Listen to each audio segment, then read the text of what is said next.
I'm here today trying to be something I'm not, which is something I've been trying to do for 2 years now.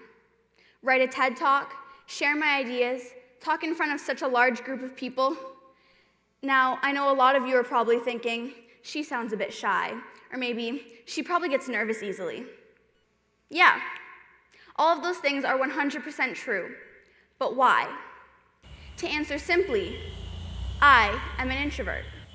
Hari ini, saya di sini mencoba menjadi sesuatu yang bukan saya, yang mana adalah sesuatu yang telah saya coba lakukan selama 2 tahun ini, yaitu menulis sebuah TED Talk, berbagi ide-ide saya, dan berbicara di depan kumpulan orang. Saat ini, saya tahu banyak dari kalian mungkin berpikir, dia terdengar sedikit pemalu, atau mungkin dia sepertinya mudah gugup. Dan ya, semua itu 100% benar. Tapi kenapa? Untuk menjawabnya secara singkat, saya seorang introvert. So what is an introvert? An introvert is a quiet person that doesn't like to talk very much and likes to keep their thoughts mostly to themselves. They're the kind of person that goes home just to relax and have time to think.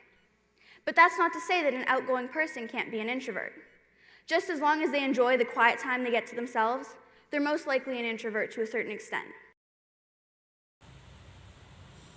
Jadi, apa itu introvert? Seorang introvert adalah orang yang pendiam yang tidak suka berbicara banyak dan suka menyimpan pikirannya hanya untuk diri mereka sendiri. Mereka adalah tipe orang yang pulang ke rumah hanya untuk bersantai dan memiliki waktu untuk berpikir. Tapi, bukan berarti orang yang outgoing tidak dapat menjadi seorang introvert. Selama mereka menikmati waktu tenang untuk diri mereka sendiri, mereka kemungkinan besar adalah seorang introvert sampai batas tertentu. So the main thing I want to address in this talk is that there's nothing wrong with being an introvert. However, society doesn't see it in the same lighting. Society has taught us that being an introvert is the worst thing you can be and that everyone should want to be extroverted.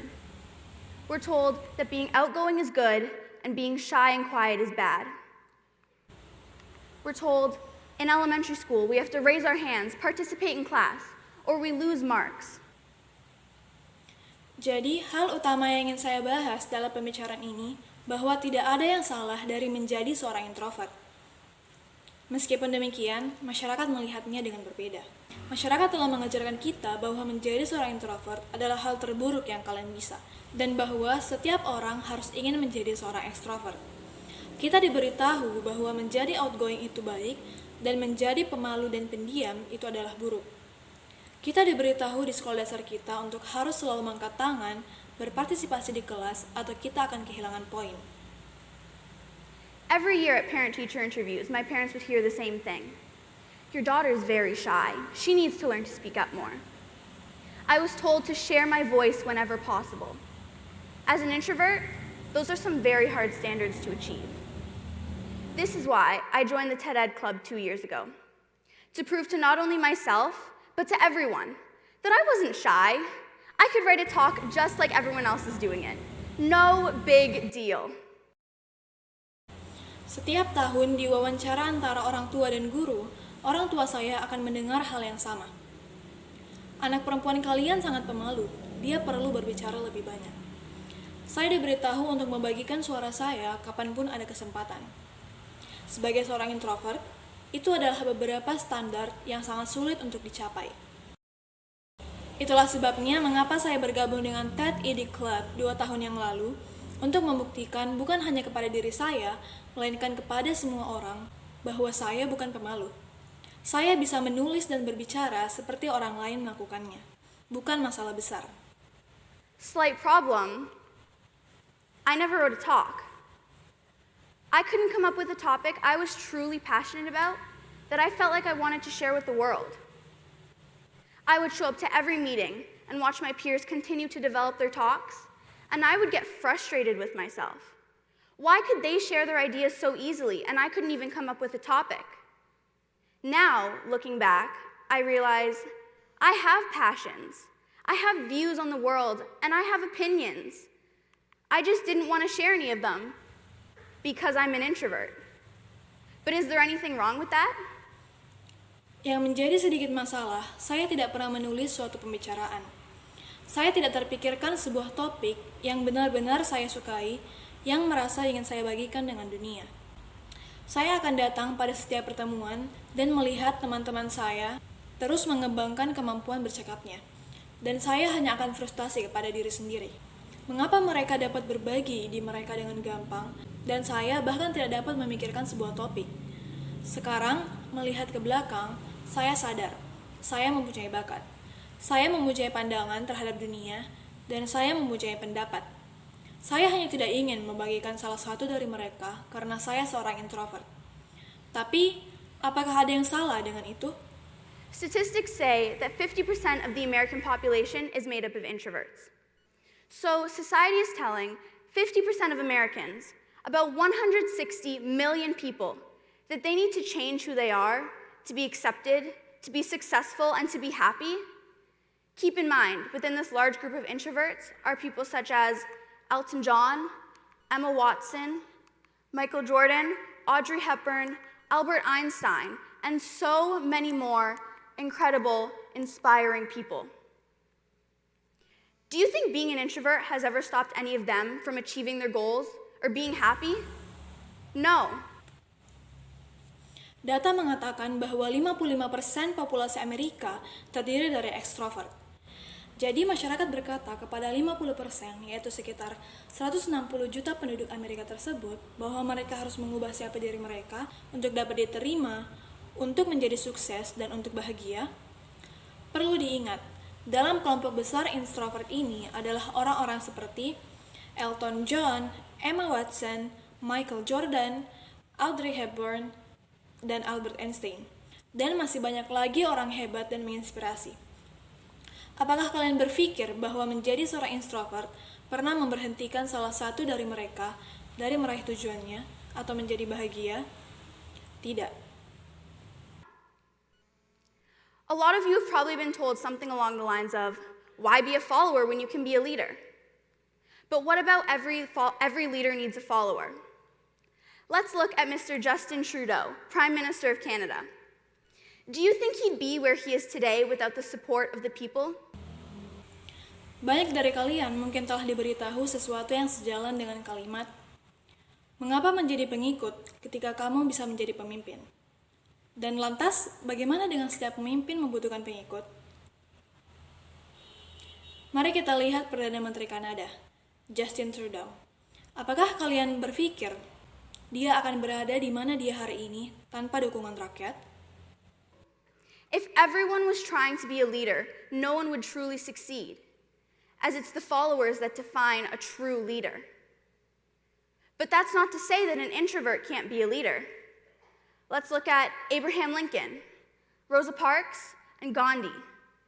All incredible, inspirational leaders, and all introverts. Jadi, jika semua orang mencoba menjadi pemimpin, tidak ada yang benar-benar akan berhasil, karena pengikutlah yang mendefinisikan pemimpin sejati. Tapi, bukan berarti bahwa seorang introvert tidak bisa menjadi pemimpin. Mari kita lihat Abraham Lincoln, Rosa Parks, dan Gandhi. Semua adalah pemimpin inspirasional yang luar biasa, dan semua adalah introvert. In a business setting, the CEO of a company will look at an introvert and say, if they're not going to share their ideas, they're useless to me. Well, guess what? These companies are missing out. Introverts are known to be versatile, responsible, work well in small groups, and individually. So, being an introvert has no effect on how happy or how successful you're going to be as long as you see it in the right lighting. Dalam sebuah bisnis, CEO perusahaan akan melihat introvert dan berkata, jika mereka tidak berbagi ide mereka tidak berguna bagi saya. Nah, coba tebak. Perusahaan-perusahaan ini salah jika berpikir seperti itu. Introvert dikenal serbaguna, bertanggung jawab, bekerja dengan baik dalam kelompok kecil dan secara individual. Jadi, menjadi seorang introvert tidak berpengaruh pada seberapa bahagia atau seberapa kalian akan sukses selama kalian melihatnya dalam pencahayaan yang tepat. If you see yourself as an introvert and think it's the worst thing in the world, you're never going to be truly happy with yourself. And you're going to constantly try to change to conform to society. But if you accept yourself as an introvert and you're happy, there's nothing in the way of you achieving your goals and getting what you want. All in all, there's absolutely nothing wrong with being an introvert. No matter what society may say, you don't need to change who you are because being an introvert's great. Jika kalian melihat diri kalian sebagai seorang introvert dan berpikir itu adalah hal terburuk di dunia, kalian tidak akan pernah benar-benar bahagia dengan diri sendiri, dan kalian akan terus mencoba berubah agar diterima oleh masyarakat. Tetapi, jika kalian menerima diri kalian sendiri sebagai seorang introvert dan bahagia, tidak ada penghalang selain kalian akan mencapai tujuan kalian dan mendapatkan apa yang diinginkan. Secara keseluruhan, sama sekali tidak ada yang salah dengan menjadi seorang introvert. Tidak peduli apa yang masyarakat mungkin katakan, kalian tidak perlu mengubah siapa diri kalian karena menjadi seorang introvert itu hebat. Before I leave, I want to end with a quote from the book Quiet: The Power of Introverts in a World That Can't Stop Talking by Susan Cain. The secret to life is to put yourself in the right lighting. For some, it's a Broadway spotlight. For others, it's a lamplit desk. So, the next time you see that quiet kid in the back of the class, doesn't participate very much, I want you to think, I wonder what great things they're gonna come up with next. Thank you.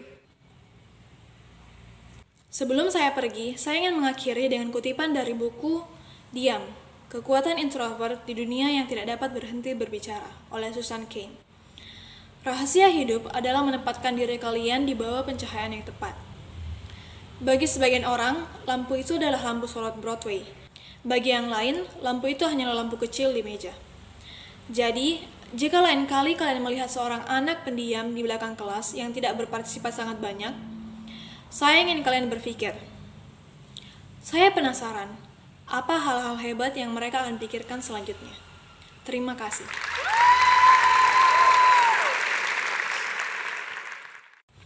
That's all for my interpreting video. Hope you enjoy it. Wassalamualaikum warahmatullahi wabarakatuh.